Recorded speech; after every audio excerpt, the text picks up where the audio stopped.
He's kind and he's funny and he's also mustachioed. He solves all your problems by the end of every episode. TV Dad. Everyone loves TV Dad. TV Dad. Unlike your real dad, he never hollers. And he tells you how Progressive can save you lots of dollars. Listen to your TV Dad. Switch to Progressive and you could save hundreds. Progressive Casualty Insurance Company and affiliates. Potential savings will vary. This is Optimal Relationships Daily, episode 1706, The Art of Self-Care for Empaths and Sensitive People, by Judith Orloff with HighlySensitiveRefuge.com. Hello, everybody. I'm Greg Audino, and welcome back to ORD, the podcast where I narrate to you from some of the best relationship blogs and books out there, with each episode dedicated to helping you build better relationships in at least one area. Today, we'll be focusing on the relationships we have with ourselves, what self-care looks like, and how it's a little different for empaths and more sensitive people. But don't worry, even for those of you out there that insist on showing no empathy and having no feelings, I have a feeling you'll still like it. Let's jump right in and start optimizing your life. The Art of Self-Care for Empaths and Sensitive People, by Judith Orloff with HighlySensitiveRefuge.com. Self-care is essential for all empathic people. When you mindfully and lovingly practice it each day, your sensitivities will flourish. The self-care practices, perspectives, and meditations I present as daily offerings in my new book, Thriving as an Empath, will support you in being a compassionate, empowered empath without shouldering the suffering of others or trying to fix them. They offer gentle day-by-day reminders about how you can be loving without becoming codependent or a martyr, and I'd like to offer two of them here today.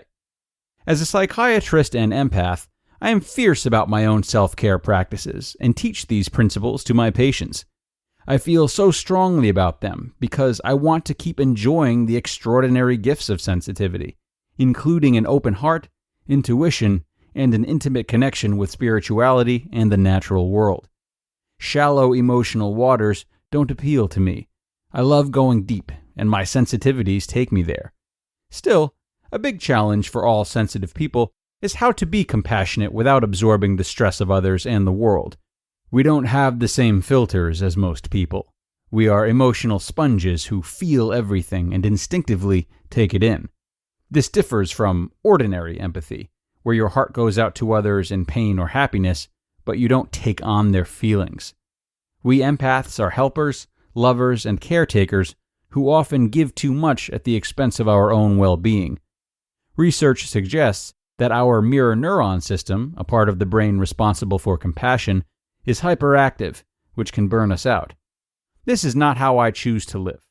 I want to be loving, but overhelping and absorbing someone's distress just puts me on sensory overload, which is painful to my sensitive body and soul.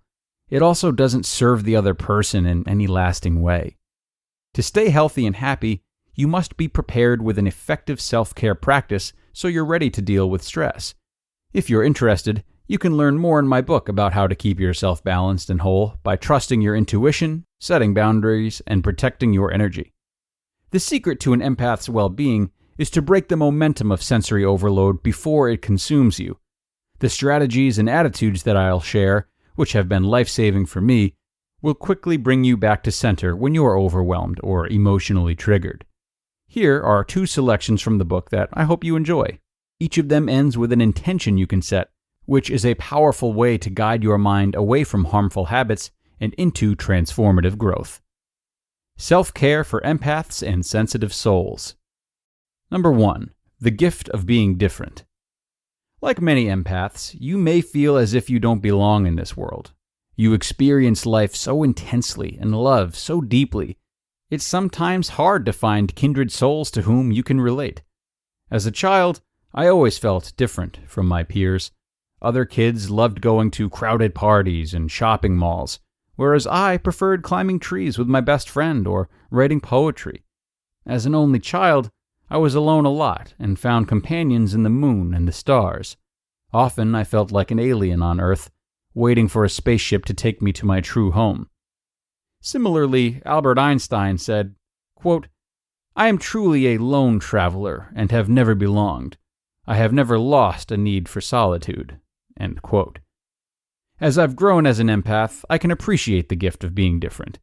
I am moved by this anonymous quote. Quote, "If you feel you don't fit into this world, it's because you're here to create a better one." End quote. Sensitive people are meant to bring light into the world. Empathy is a strength, not a weakness. I applaud everyone who looks different, feels different, or thinks different. The world needs the difference you will make. Set your intention. I will honor the gift of being different. I will fully be my unique self and not let anyone take my power away. I will shine my light brightly. Number 2, it's not your job to take on the world's pain. As an empath, you have an open heart. You don't have the same emotional guard up that many others do. You feel people's pain, both loved ones and strangers, and you instinctively want to take it away from them. In fact, many of us have been taught that being compassionate means it's our job to remove other people's pain. This is not true. You can hold a supportive space for someone without absorbing their distress in your own body.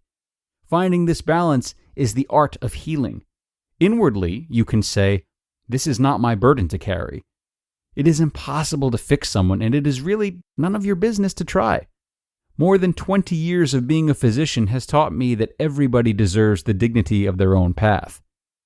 Set your intention. I can be compassionate without becoming a martyr or taking on another person's pain. I can respect someone's healing process without trying to fix them. The Empath's Loving Heart. I wrote this book of days, this book of seasons, as my tribute to an empath's loving heart and to the sacredness of time. My greatest purpose is to be in service to the goodness of empathy and love. As sensitive people, let's marvel at our lives and our many openings to grow. Every day the mystery unfolds. No matter what, keep loving, keep taking deep breaths, keep looking at the starlit sky. Allow time to help you remember your timelessness. You just listened to the post titled, "The Art of Self-Care for Empaths and Sensitive People" by Judith Orloff with HighlySensitiveRefuge.com. Through hardship, you persevere. Through toil and sweat, you succeed. You dedicate years to fulfilling the calling on your life. Why do you go to such lengths? Because you were born with a purpose. You are a Christian leader with the desire to change this world. As a student and graduate of Regent University, you will gain the education that will prepare you to lead in such a time as this. Say yes to your purpose. Visit regent.edu/learn-more. As if the McCrispy couldn't get any better, Bacon and Ranch just entered the chat. The Bacon Ranch McCrispy, available at participating McDonald's for a limited time. Ba-da-ba-ba-ba. And a great post today from Judith. We thank her for that. There's always so much value in recognizing and playing to our own strengths, whether they're learned or genetic. But this can be particularly hard when our strengths are classically seen as weaknesses, which is often the case when it comes to empathy and empaths. And for that reason, it's of utmost importance for those who are and are not empaths to read or listen to articles like this. But in addition to taking them in, it's important to take action on them too. Thinking about using your own strengths as an empath might be hard to translate into action, if you feel as though the world around you will regularly reinstate reason for you to believe that empathy is a disadvantage. So, use Dr. Judith's intention setting and take it seriously. Consciously plunging into action and setting intentions will be especially important for empaths. So I'm going to leave you guys for now and let you get to it. Thank you so much for listening today, everyone. It was a great post, a pleasure to read, and I'm appreciative to all of you for staying all the way to the end. I'll be back with you guys tomorrow for another one, and that's where your optimal life awaits.